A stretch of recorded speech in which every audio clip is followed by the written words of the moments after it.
Hey everybody, welcome to Speech Bubble. I got Jace and my good friend Ray DeLaurentis, who worked on Fairly OddParents as a writer. Gotta freeze up on camera. Can you help him out? Roll the roll.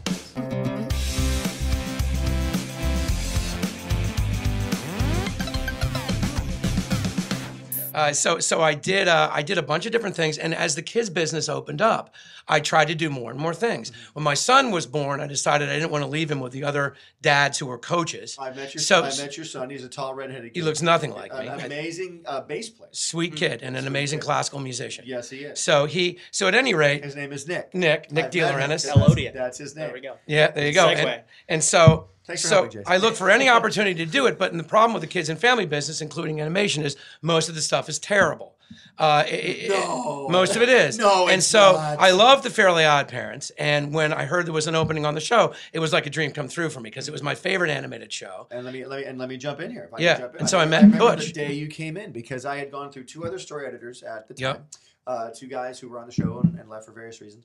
And then it was funny because I had to look for a new story editor, and I was like, I hate looking for writers only because you got to read a bunch of scripts, which is fine doing that, but it takes a while, and the script reading process isn't always indicative of how good the writer is because you don't know if the person actually wrote the script themselves. If it's a team of people too, it's like, wow, who wrote what, and then you got to call them in and meet them. Then you actually have to start working with people to see if they're any good. So I remember they brought in this big pile of scripts going, here's a bunch of scripts, find a story editor. I went, great. Yours was the one on the top, yours was the top script.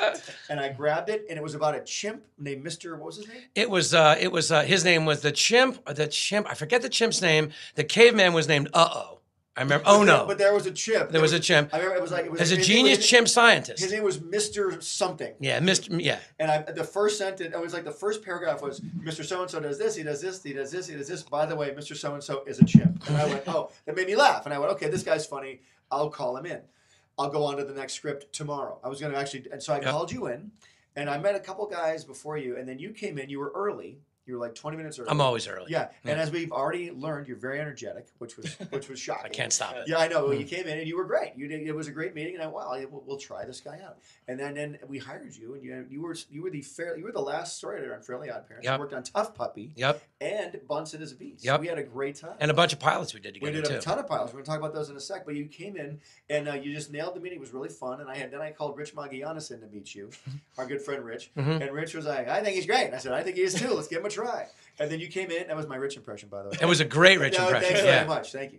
And then it was just great. And we started working together. And we really hit it off because you were one of the few writers I could actually work with that I didn't have to do your job for you. Yeah. I remember, and this is not to slam anybody at all, but a lot of writers, on Fairly OddParents at least, I'd have to rewrite a lot of their stuff all the time. And I had to be in the writing room all day long with them because a lot of people who say they're quote-unquote writers, we had some really talented people. Yeah. They don't really, it's very hard to find that person that can see the story, Yeah. write it down, have a clear vision all the way through, and make it funny.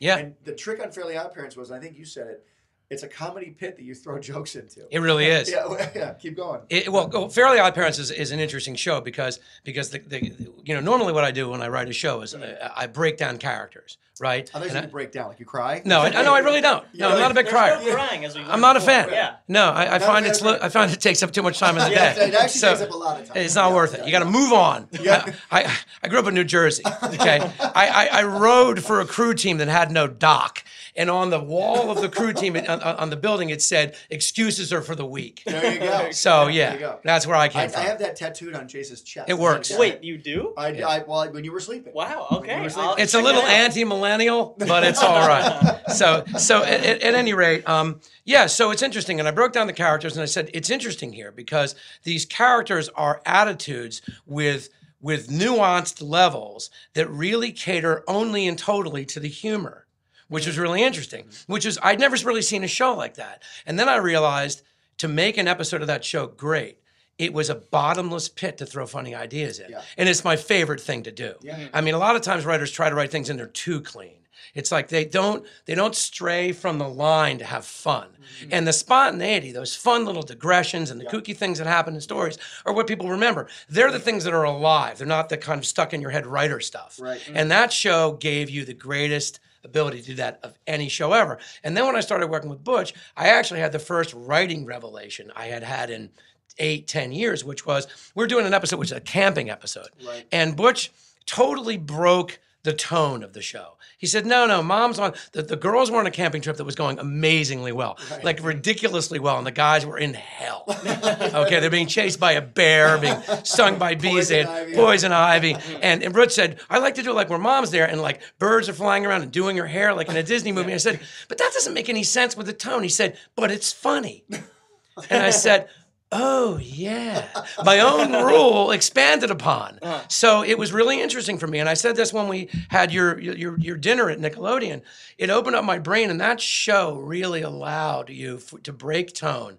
And as long as you could cover it with a joke. So it became, honestly, the most fun job I've ever had. Yeah. I would have done that show for the rest of my life. Yeah, we had a great time. And you did that. We got there, I'll never forget when you got there, because the first week you started, the first Iron Man came out. Yeah, and we went to Iron Man. And you're like, hey, I'm ready for work. I went, no, we're going to go see Iron Man. Yeah. So we went to go see Iron Man. And I came in and I pitched Foop as a character. Yeah, Foop. I pitched Foop. Okay. My daughter and I had come up with Foop, and you added to Foop, and then we did Poof versus Foop as the first thing we ever did. So funny. And and that became a huge character in the later seasons, too. Foop is great. Well, Eric Bowes is a funny guy, too. Oh, Eric Bowes. I got to get him in here, as a matter of fact. I think he is in here. He's very tiny. He's tiny. He might be in He's cute. He's cuddly. He's a super cuddly guy. But but Foop was, and then we added the little twist on Foop that he was cheap. You'll receive no gratuity, my good man. Well, that was the great thing about the show. It's like, what does that have to do with the baby? It's funny. That's what it has to do with the baby. Remember the one we wrote? It was a love triangle where Foop is a square, Mr. Cookie, a circle, and then they fall in love with a girl who's a triangle, and it was Goldie Golden Glow, and then Foop wanted to be in the school play, but Poof got the lead. Poof's audition was Poof. That was amazing. Yeah. Everything he did was perfect. My favorite thing from that episode is Foop becomes table number 3. So they put a tablecloth over him, and he just stays silent. Well, and the end of his audition for a children's play called like A Happy Day with Mr. Cookie ended with, and you will all bow down to me, but from beneath my tower of bones.